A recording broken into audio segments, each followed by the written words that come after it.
Hello there, I'm Joseph, and today we're here on our cherry farm in central Portugal, Fundão.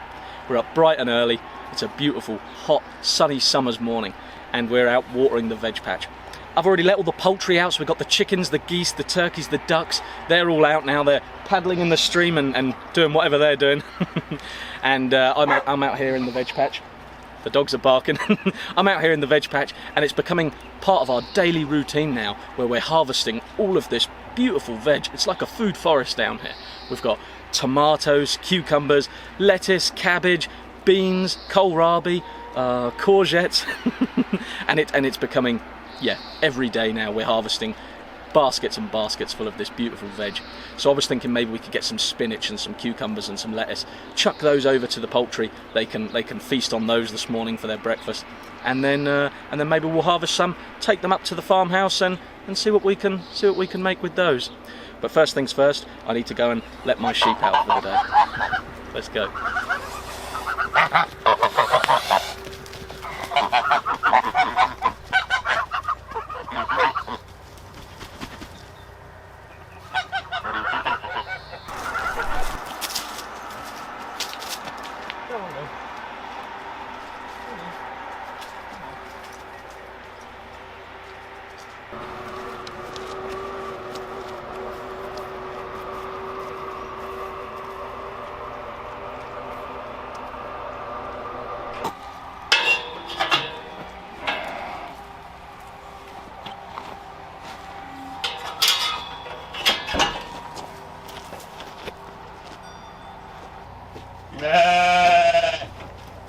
Morning, girls.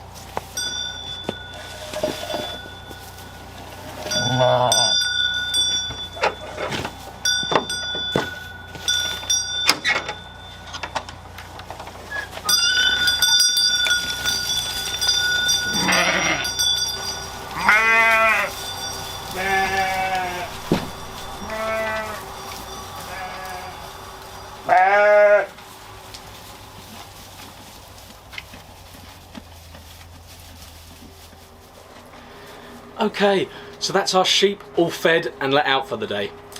Unfortunately this week we had a little bit of an accident with our beautiful ram Godfrey.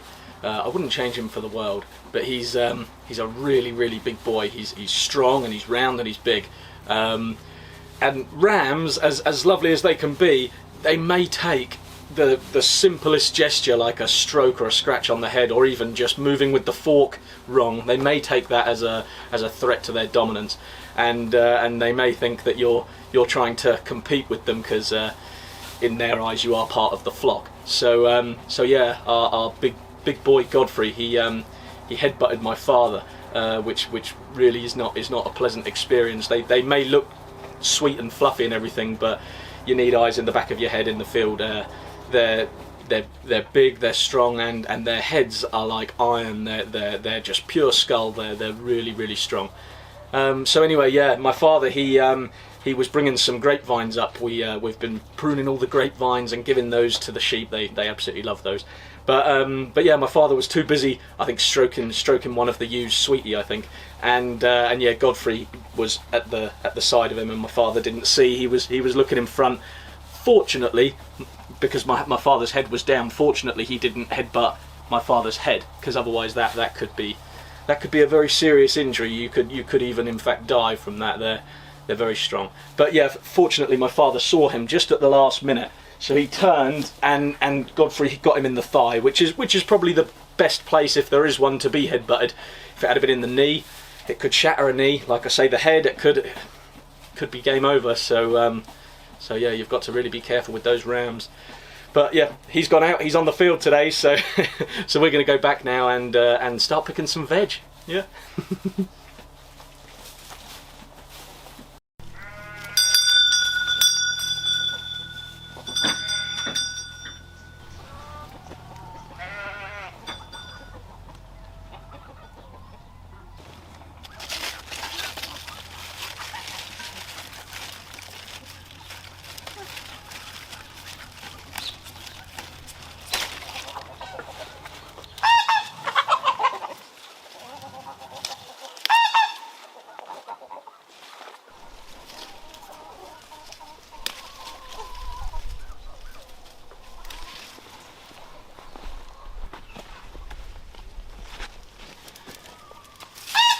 Okay, so we've let the sheep out now. We're down at the courgettes, and I've got my basket. But I think I may have grossly misjudged how big the courgettes are. I need a bigger basket. Fortunately, I brought a couple more down with me to collect the eggs, so we should be okay. When harvesting courgettes, use a knife, and always take great care when you're cutting through the stem of the courgette that you don't get any of the developing stems underneath. So let's get this one here.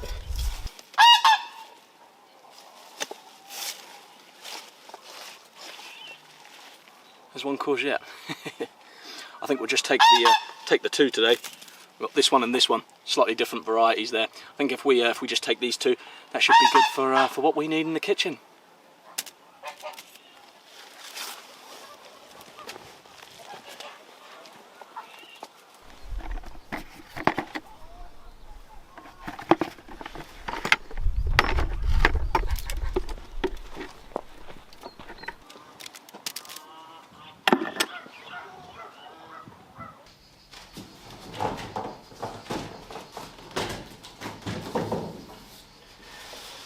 Right, so Marianna is not here this week. She's gone down to visit her family in Sesimbra, which is a gorgeous little seaside town. It's about 30-40 minutes south of Lisbon.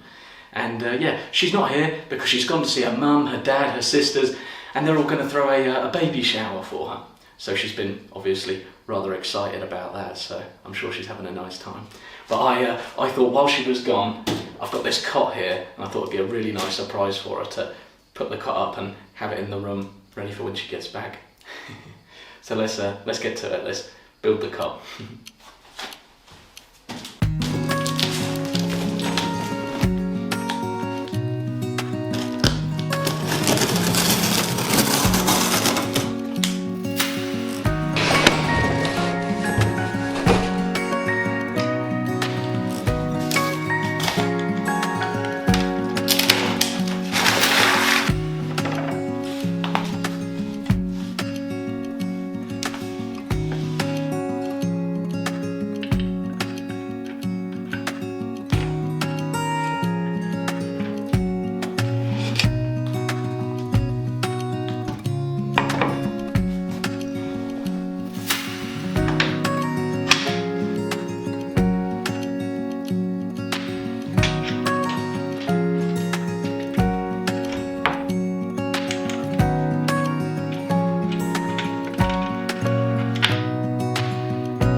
Okay, I think that's the cut just about done. I think Marianna's going to be happy with that. Nice and simple, just a few bolts. And now there's just one final thing to do.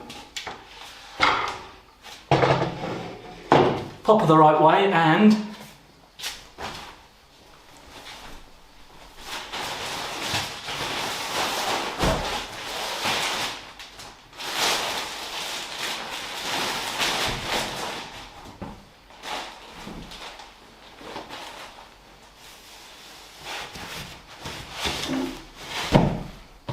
there we go, a mattress. I suppose I'm doing that right. I don't know too much about babies. Marianna might come back and change all of that round, I don't know, but yeah.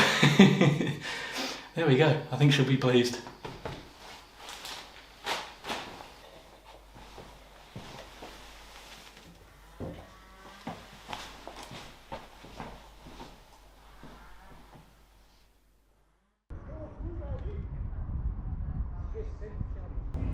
Okay, we've just arrived at Fundão train station, and yeah, Marianna should be arriving any minute now.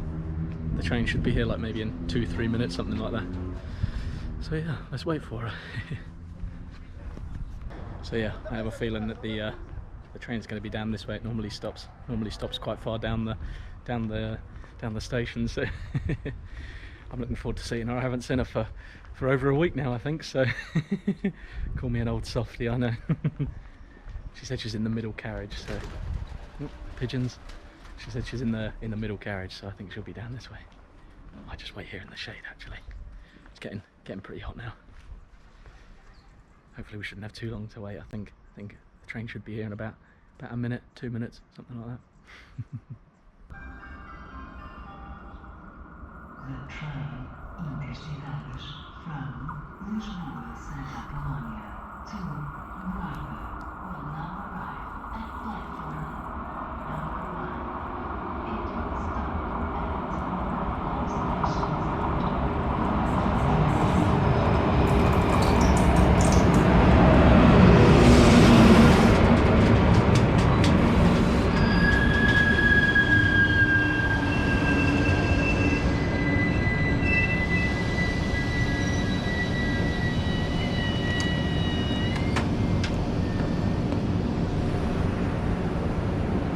Not sure which carriage she's getting off at. Look at that, how about that for a guess? I stopped, oh sorry Marianna, let me give you a hand. I stopped exactly here, how about that for a guess? I'm going to go now because me and Marianna have got some catching up to do. Say hi to everyone, you haven't said hi for a week. Hi. Okay, see you later.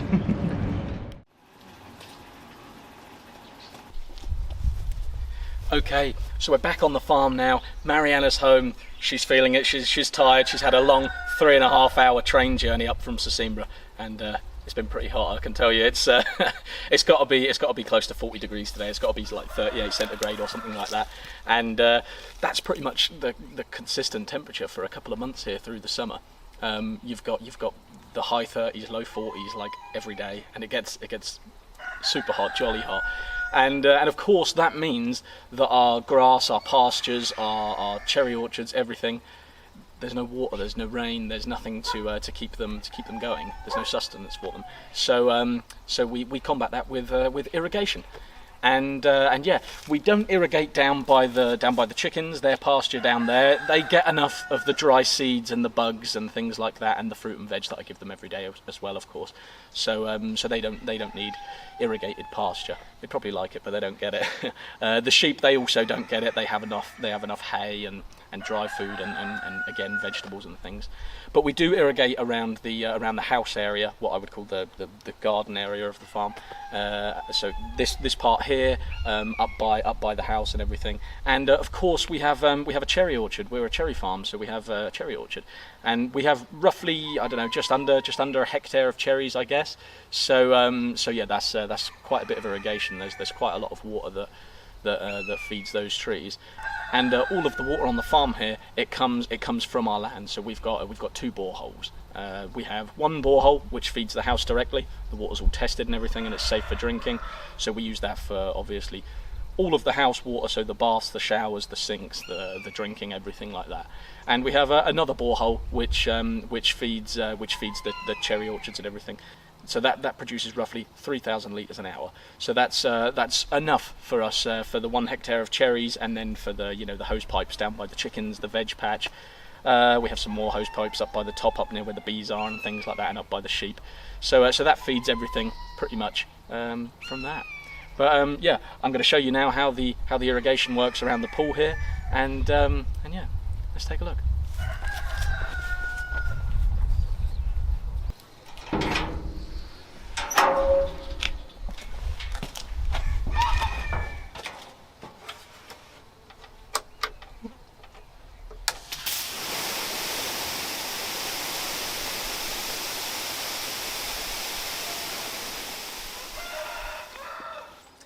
Okay, so that's our irrigation system around the house for all of the grasses and things like that.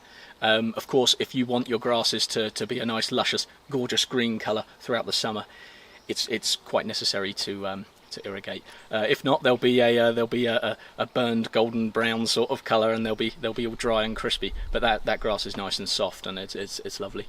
But of course, many years ago, before electricity and everything, they would have used this this tank here. This was the old irrigation tank for the cherry orchard and for all of the vegetables and everything. So now this is retired. It's a goldfish pond now, so it's got a few water lilies and things in it. So no irrigation comes from here anymore. But yeah, so we've got the borehole, like I was saying earlier, for the cherry orchard, and yeah, now I'll go show you the borehole, and we'll give the trees a bit of a drink.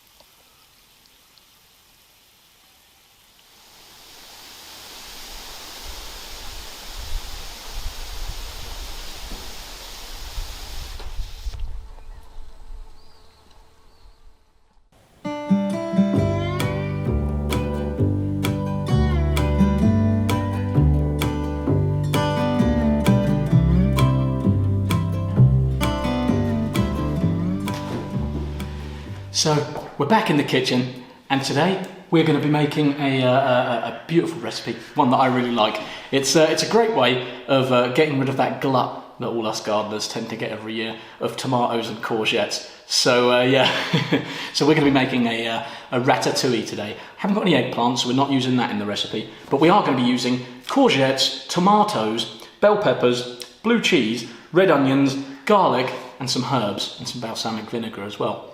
So this is a fantastic recipe. It's absolutely beautiful for the summer. And what you can do is you can make up some batches, like I'm going to be doing today and over the next few days, and storing them in the freezer, so you can have them, enjoy them right through the winter months. So yeah, let's get to it.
Okay, so I've finished the ratatouille now, and we've all come and sat down outside. We've got the ratatouille, we've got some beautiful rolls that Dad bought, and we've got this lovely coconut sponge cake that my neighbour's made for us, because it's my lovely mum's birthday today, so happy birthday, Mum. Thank you, this looks lovely. So we're all going to go and have lunch now, and then I think we're going to have a bit of a relaxing afternoon, because it's getting rather warm, so yeah. Have a swim.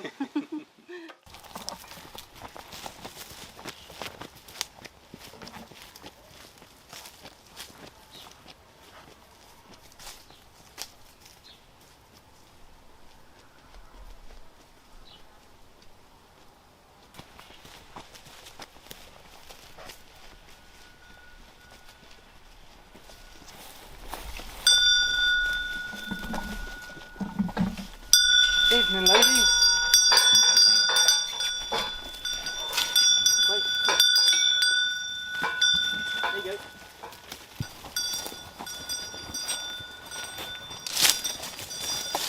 So the girls absolutely love an evening snack, and we've been giving them some summer pruned grapevines. These are wild grapevines, so where the grapevines are along the bank, the roots go right down, and then off the bank you get these big lovely green wild grapevine, and and they need to come out. They're a bit unsightly and they're all over the lovely stone walls, so it's a win-win. We're going to give them to the sheep, and that'll be a nice little bribe to get them into their barn at night.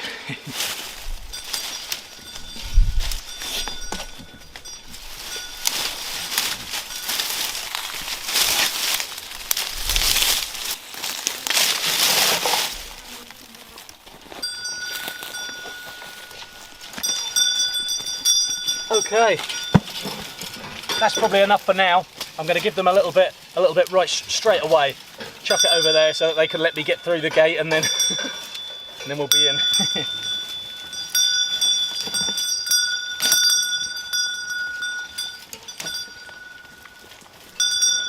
Come on.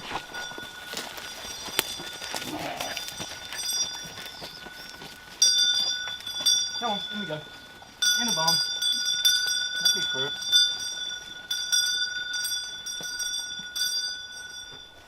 Come on.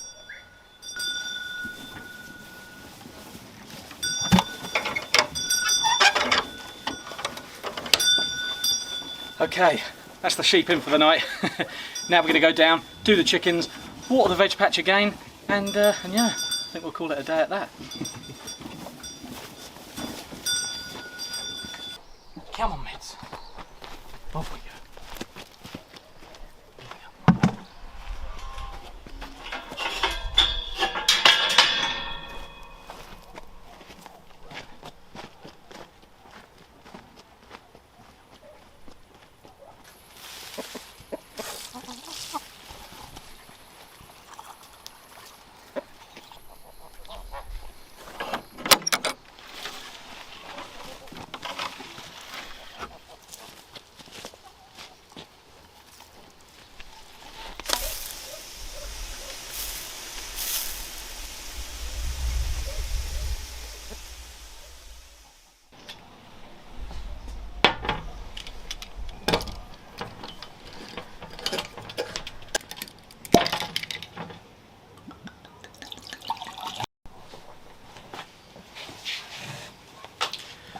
Okay, so it's been an absolutely glorious day, a lovely summer's day, and it's been an absolute pleasure having you all along with me, watching my daily routine and the goings on our farm in summer. And a few of you die-hard listeners might recall this scene from a few episodes back, where me and Marianna announced that we were expecting a baby.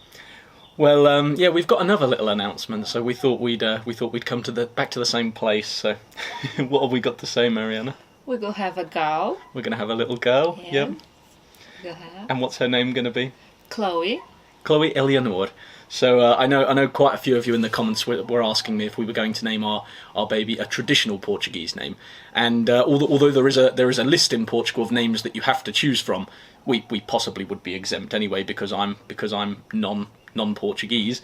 But we did choose from that list, so it is a traditional Portuguese name.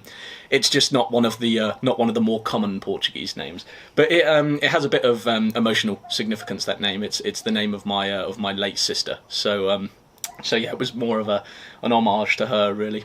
But yeah, we've had a lovely week on the farm.